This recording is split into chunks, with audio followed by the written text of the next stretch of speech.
Hello friends, আসসালামু আলাইকুম। আশা করি সবাই ভালো আছেন। এক্সেলের আজকের এই টিউটোরিয়ালে আমরা দেখব যে এইখানে যে আমরা মাসের বিলগুলো নিয়েছি, এই যে এখানে প্রতিটাই হচ্ছে এক একটা মাসের বিল। তো এই বিলগুলো যে আমরা নিয়েছি এগুলোর আগে কারেন্সি সাইন আমরা কিভাবে ইউজ করব, ঠিক আছে? সো এইটা আমরা দেখব। তো এটা করার আগে আরও একটা কাজ আমরা এখানে করে নিই। গত টিউটোরিয়ালে আমরা যেটা করেছি, দেখুন এই যে এখানে পার্সেন্টেজের যে সেলটা সেটা ছোট হয়ে গেছে, এটাকে বড় করে দিলাম এবং এইখানে এই কালারটা এই সেলের মধ্যেও চলে আসছে। সো এই কালারটাকে আমরা এখান থেকে উঠিয়ে দিব। সো এটা যেহেতু ব্যাকগ্রাউন্ডের কালার, তো ব্যাকগ্রাউন্ডের কালার আমরা এই যে এইখান থেকে নিয়েছিলাম। সো এখানে আমরা ক্লিক করে যেটা করব, আমরা এখান থেকে নো ফিল করে দিব, তাহলে এখান থেকে কালারটা চলে যাবে। এবং এই যে এই রোটা রয়েছে, এই রোটা কিন্তু একটু চিকন হয়ে গেছে। সো এটাকে আমরা এখান থেকে টেনে এভাবে বড় করে দিব, তাহলে এখন দেখতে এটাকে সুন্দর লাগবে। এখন যেটা বলতেছিলাম যে আমরা এই যে বিলগুলো নিয়েছি, এই বিলগুলোর মধ্যে আমরা কারেন্সি সাইন ইউজ করব। তো এখানে এই পর্যন্ত এতটুকু হচ্ছে বিল এবং আমরা এতটুকু সিলেক্ট করে নিচ্ছি কন্ট্রোল প্রেস করে।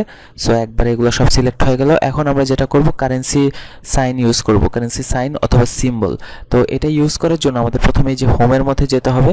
হোমে অলরেডি আমরা আছি। তো হোম থেকে এই নাম্বারের যে সেকশনটা রয়েছে, এই নাম্বারের এখানে দেখুন অলরেডি এখানে ডলারের সাইন রয়েছে। সো আমরা যদি এখানে ডলারে ক্লিক করি তাহলে দেখব যে এই প্রতিটাতে ডলারের সাইন চলে আসছে। তো এখানে কয়েকটাতে আবার এখানে দেখুন ইরর দেখাচ্ছে। তো এটা কিভাবে ঠিক করতে হয় অলরেডি আপনাদের এখন পারার কথা। আমি এখান থেকে টেনে ঠিক করে দিচ্ছি, যেহেতু এখানে স্পেস কম, নাম্বার বড়, তাই এটাকে ইরর দেখাচ্ছিল। এখন দেখুন ঠিক হয়ে গেছে। আমি সেলগুলোকে বড় করে দিলাম। এখন এখানে তো আমরা ডলার সাইন ইউজ করেছি। আমরা ডলার সাইন ইউজ না করে আমরা যদি টাকার সাইন ইউজ করতে চাই তাহলে কি করব? তাহলে যেটা আমাদের করতে হবে, এই নাম্বারের এখানে দেখুন এই যে এই অ্যারো সাইন রয়েছে, এই অ্যারোর এখানে ক্লিক করে আমরা যদি মোর অ্যাকাউন্টিং ফরম্যাটসের মধ্যে যাই, এখানে যাওয়ার পরে এই অ্যাকাউন্টিং থেকে দেখুন এই যে এখানে সিম্বলের সাইন রয়েছে। সো এখানে বিভিন্ন ধরনের কারেন্সি রয়েছে, তো এখান থেকে একটু খুঁজে বের করতে হবে কষ্ট করে। সো এখান থেকে দেখি টাকাটা কোথায়। এই যে দেখুন এই যে বাংলাদেশের টাকার সাইন, ঠিক আছে? সো এখানে যদি আমি ক্লিক করি, ওকেতে দেই, দেখবো যে সব টাকার সাইন চলে আসছে। তো এভাবে আপনারা কারেন্সি সিম্বলটা ইউজ করতে পারেন।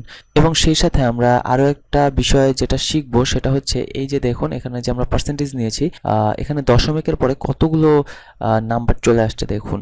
সো আমরা যেটা করতে পারি, এই নাম্বারগুলোকে আমরা কমিয়ে দিতে পারি। তো এগুলোকে কমিয়ে দেওয়ার জন্য আমাকে যেটা করতে হবে, এই প্রতিটাকে আমি সিলেক্ট করলাম। সিলেক্ট করার পরে এখানে দেখুন এই যে এই নাম্বারের মধ্যেই, এই হোম থেকে এই নাম্বারের এখানে যদি আপনারা যান, তাহলে দেখবেন যে এই যে এখানে দুটো আইকন রয়েছে। একটা হচ্ছে দেখুন এটা ইনক্রিজ ডেসিমল, মানে হচ্ছে এটা এই দশমিকের নাম্বারগুলোকে বাড়ায় দিবে, আর এটা হচ্ছে ডিক্রিজ ডেসিমল, ঠিক আছে? এটা হচ্ছে কমায় দিবে। সো আমরা যদি এখানে ক্লিক করি, দেখবো যে ডেসিমল নাম্বারগুলো কিন্তু কমতেছে। সো আমরা এটাকে 2 ঘর পর্যন্ত রাখি। এটা 1 ঘর পর্যন্ত চলে আসছে, আমরা এটাকে বাড়িয়ে দিই। সো আমার এটা 2 ঘর পর্যন্ত থাকলো দশমিকের পরে। এখন দেখতে আরও ভালো লাগতেছে। সো এটা অবশ্যই আপনারা বাসায় প্র্যাকটিস করবেন। ধন্যবাদ।